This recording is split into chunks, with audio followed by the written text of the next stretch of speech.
Night seems different after a poetry reading.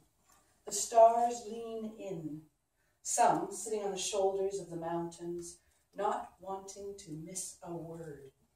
Others scrambling to the front seats, almost close enough to touch, hoping to hear their names called, and the air as crisp as the last line.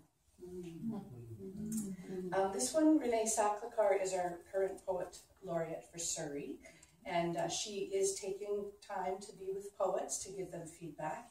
And this was the one that she didn't have feedback for. The rest had lots of feedback, but this one she said was good to go as it was. So I thought I'd read that tonight.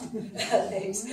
It's called East Side of Any Town, and it is my one poem that's a little raunchier. There's no poetry on the streets, only stiletto-heeled words, swallowed whole, then spat back onto corners of Pandora and East First. A metaphor short of sublime. There's no poetry on the streets, only pursuit of quiet hearts to quell the noise inside the head. Magic bought in back alleys. The dark spaces between you and me. Pages of rhyme ripped to roll a little happiness.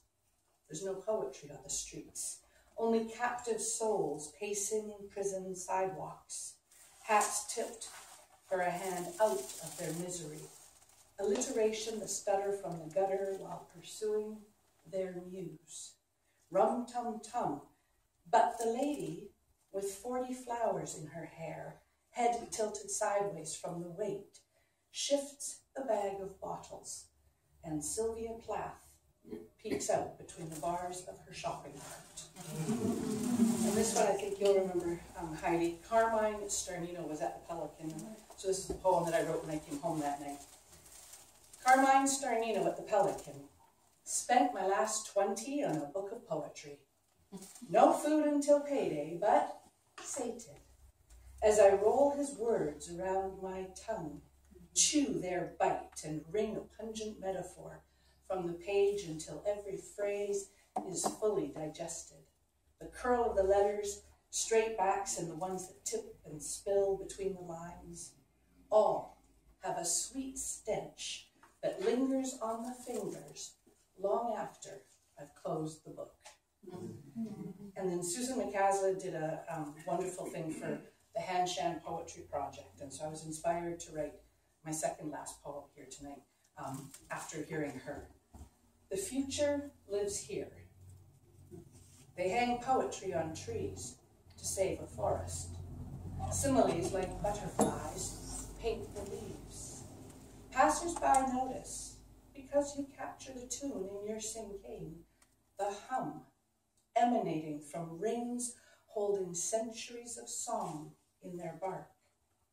You sleep under a canopy of words and watch as squirrel chisels a hazelnut from the moon.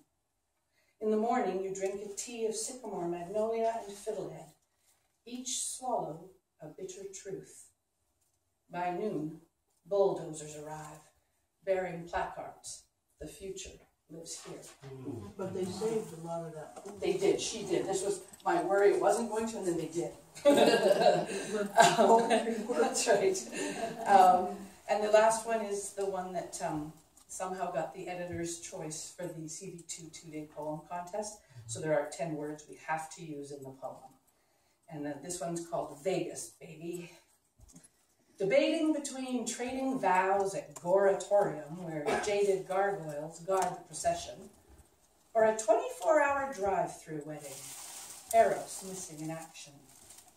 To wear remnants of an old wedding dress, death coloring my cheeks, or a white tank top over shorts, even though my legs will stick to the vinyl. A hall replete with vampires who dangle from goth ceilings, lighting in a trick trapeze, to bear witness to the ceremony, or pull the Chevy up to the chapel window, rapid-fire gambit of a tattered JP, hoping you'll buy his shtick so we can plug another $1 into the slot machine. Have a Coke and a slice of pizza. They're included in the price. Every intimation of love rank with onion and green pepper. Third option, the hotel offering a gun-toting theme. Not that I relish the idea of shooting my lover, at least not yet, but a little target practice couldn't hurt. We'll record the whole thing and post it online, being careful to remove autocorrect from our texts, or getting hitched might translate to accidental maiming. Definitely won't go for the Rococo style of the 80s, big hair, polyester pants, blue eyeshadow. Some might say those were the last marriages to have a shelf life.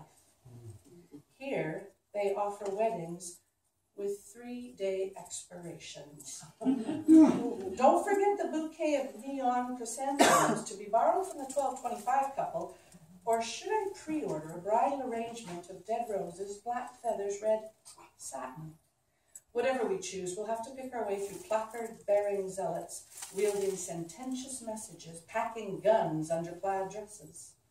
After the platitudes, we'll take a drive in the desert, the land sweating with its own demise, through tequila-drenched heat waves, dodging scrubby-toothed tumbleweed and Burning Man ceremonies. My only fear, being caught in the bob and sway of a mirage. Grandparents holding hands after the war, fugitive circus elephants wandering lost, a newborn crying.